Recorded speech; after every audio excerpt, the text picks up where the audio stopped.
এবং বর্তমান প্রেক্ষাপটে আমাদের বক্তব্য 5ই জুন মহামান্য হাইকোর্ট 2018 সালের পরিপত্রকে বাতিল করে যে রায় দিয়েছিলেন তার প্রতিবাদে আমাদের এই আন্দোলনের সূত্রপাত ঘটে।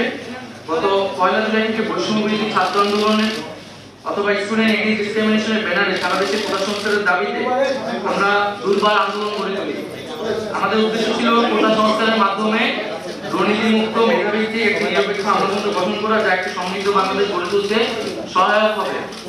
কিন্তু শিক্ষার্থীদের শান্তিপূর্ণ আন্দোলনে সরকারের দায়িত্বশীল ব্যক্তিরা বিতর্কিত এবং উত্তেজনামূলক বক্তব্য দেয় এবং পরবর্তীতে ছাত্রলীগ এবং যুবলীগের সন্ত্রাসী কর্মকাণ্ড এবং আইন শৃঙ্খলা বাহিনীর অন্যায়ভাবে দমন পীড়ন ও হামলা মামলা চালিয়ে এক রক্তক্ষয়ী পরিস্থিতি তৈরি হয়, যেটি অনাকাঙ্ক্ষিত ছিল। বিশ্ববিদ্যালয় প্রশাসন ও আইন শৃঙ্খলা বাহিনী যখন শিক্ষার্থীদের নিরাপত্তা দিতে ব্যর্থ হয়, তখন আমরা অভিভাবক, শিক্ষক সহ school, college, private, public, national সকল ধরনের শিক্ষার্থীদের এবং সর্বস্তরের নাগরিকদের রাজপথে নেমে আসার আহ্বান জানাই আমাদের নিরাপত্তার জন্য। ছাত্র নাগরিকরা প্রতিরোধ গড়ে তোলে এবং পরবর্তীতে আমরা দেখতে পাই যে সারা দেশে ইন্টারনেট বন্ধ করে এক ধরনের ডিজিটাল ক্র্যাকডাউন পরিস্থিতি তৈরি করা হয় এবং শিক্ষার্থীদের হলগুলো থেকে বিতাড়িত করা হয়, যা সুস্পষ্ট মানবাধিকার লঙ্ঘন। পরবর্তীতে সেনাবাহিনী নামিয়ে কারফিউ জারি করা হয় এবং এই অরাজক পরিস্থিতির সুযোগে পরিকল্পিতভাবে আন্দোলনকে নস্যাৎ করার জন্য দুর্বৃত্তরা বিভিন্ন ধরনের নাশকতা করে, বিভিন্ন রাষ্ট্রীয় প্রতিষ্ঠানে আগুন লাগায় ও যানমালের ক্ষয়ক্ষতি করে। প্রতিবাদী ছাত্র নাগরিকের সাথে এই সকল সহিংস ঘটনার কোনো ধরনের সম্পর্ক নেই। এটা স্পষ্ট সরকারের দায়িত্বহীন আচরণ ও দমন পীড়ন নীতির জন্য এই অরাজক পরিস্থিতি তৈরি হয়েছে। এর দায় সম্পূর্ণ সরকার আইন শৃঙ্খলা রক্ষা ও জনজীবনের নিরাপত্তা দিতে ব্যর্থ হয়েছে। এখন সমগ্র পরিস্থিতির দায় শিক্ষার্থী ও বিভিন্ন রাজনৈতিক দলের উপর চাপিয়ে সরকার পুনরায় দায় এড়াচ্ছে। আমরা প্রথম থেকে সরকারের সাথে আলোচনার কথা বলেছি, কিন্তু সরকার ডিজিটাল ক্র্যাকডাউন করে ক্যাম্পাস থেকে শিক্ষার্থীদের বিতরণ করে রাস্তায় নিরীহ জনগণের উপর গুলি চালানো অবস্থায় আমাদের সংলাপের আহ্বান জানিয়েছিল। আমরা সেই আহ্বান প্রত্যাখ্যান করেছি। ফলস্বরূপ আমাদের আন্দোলনের 1 নং সমন্বয় মোহাম্মদ নাহিদ ইসলাম অর্থাৎ আমাকে গুম করে 24 ঘন্টা শারীরিক ও মানসিক নির্যাতন করা হয়। অন্য কিছু সমন্বয় সরকারের প্রতিনিধির কাছে তাদের বক্তব্য, কিছু দাবি পেশ করতে গেলে সেটাকে সংলাপ বলে মিডিয়ায় প্রোপাগান্ডা চালানো হয়। গুম, গ্রেফতার, প্রোপাগান্ডা, ডিজিটাল ক্র্যাকডাউন, কারফিউ, রাষ্ট্রযন্ত্রের সকল শক্তিকে ব্যবহার করে সরকার বৈষম্যবিরোধী ছাত্র আন্দোলন ও প্রতিবাদী ছাত্র নাগরিককে ছত্রভঙ্গ করে দেওয়ার চেষ্টা করেছে। করে এখন কোটা সংস্কারের প্রজ্ঞাপন দিয়েছে। রক্ত ও লাশের উপর দাঁড়িয়ে প্রজ্ঞাপন শিক্ষার্থী ও নাগরিকদের প্রতি নির্মমতার আরেকটি ইতিহাস হয়ে থাকলো। কোটা সংস্কার ছিল একটি অরাজনৈতিক ও শিক্ষার্থীদের স্বার্থের আন্দোলন। সরকার এটিকে প্রথম থেকে রাজনৈতিকভাবে মোকাবেলা করতে চেয়েছিল। সরকার বিরোধী, মুক্তিযুদ্ধ বিরোধী, রাজাকারের সন্তান নানান ট্যাগ দিয়ে স্বতঃস্ফূর্ত আন্দোলনকে নস্যাৎ করার চেষ্টা করা হয়েছিল। এত কিছুর পরে আমরা মনে করি মহামান্য সুপ্রিম কোর্ট শিক্ষার্থীদের পক্ষে কথা বলেছেন। সেই অনুযায়ী সরকার প্রজ্ঞাপন দিয়েছে।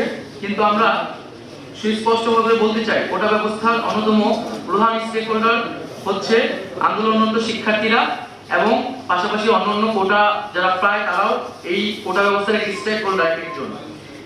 সেই স্টেক হোল্ডারদের সাথে আলোচনা সংলাপ ব্যতীত এই ধরনের প্রজ্ঞাপন সমীচীন নয়।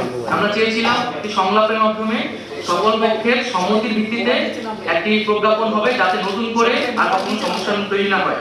সংলাপের যথাযথ পরিবেশ তৈরি করে শিক্ষার্থীদের অংশগ্রহণ নিশ্চিত করে কোটা সমস্যার চূড়ান্ত সমাধান আমরা চাই। আমরা সংবিধান অনুযায়ী অনগ্রসর জনগোষ্ঠীর জন্য কোটা ব্যবস্থার কথা বলেছিলাম। আমরা মুক্তিযোদ্ধাদের সন্তান পর্যন্ত কোটার ব্যবস্থার কথা বলেছিলাম এবং এই বিষয়গুলো আমরা দেখেছি প্রজ্ঞাপনে প্রতিফলিত হয়েছে। কিন্তু আমরা অনগ্রসর জনগোষ্ঠীর বিষয়টি আরো ক্লারিফিকেশন দরকার এবং বিভিন্ন স্টেক হোল্ডারদের সাথে নীতি নির্ধারণী পর্যায়ে সংলাপ প্রয়োজন।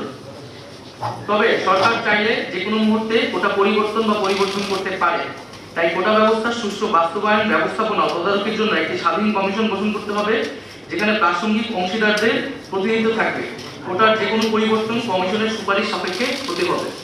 কোটা সংক্রান্ত আমাদের আরো বক্তব্য আছে, যেগুলো আমরা সংলাপে সরকারের কাছে তুলে ধরতে চাই, কিন্তু তার আগে সংলাপের যথাযথ পরিবেশ তৈরি করতে হবে।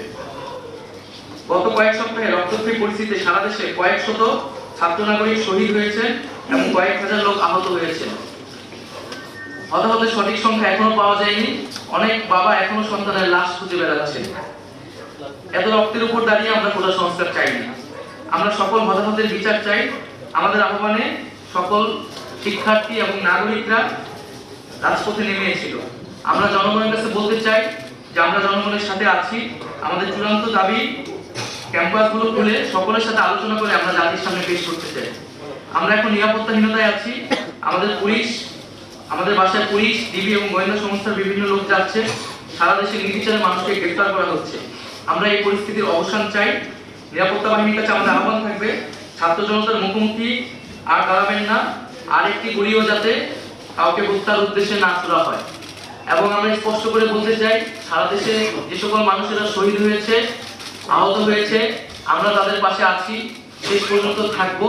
কিন্তু এখন যেহেতু ইন্টারনেট নাই এবং আমাদের সমন্বয়কদের এখনো আমরা অনেকে খোঁজ পাচ্ছি না, তাদের সন্ধান পাওয়া যাচ্ছে না, এই অবস্থা দ্রুত পরিত্রাণ করতে হবে।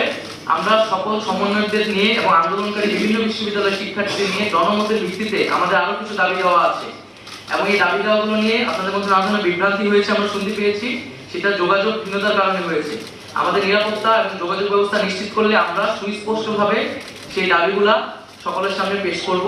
তার আগে আমাদের প্রধান যে বক্তব্যটা হচ্ছে, আমাদের নিরাপত্তা দিতে হবে এবং আমাদের গুম গ্রেফতারের যে হয়রানি সেটি বন্ধ করতে হবে এবং আমাদের ক্যাম্পাস খুলে শিক্ষার পরিবেশ নিশ্চিত করতে হবে। ধন্যবাদ সবাই।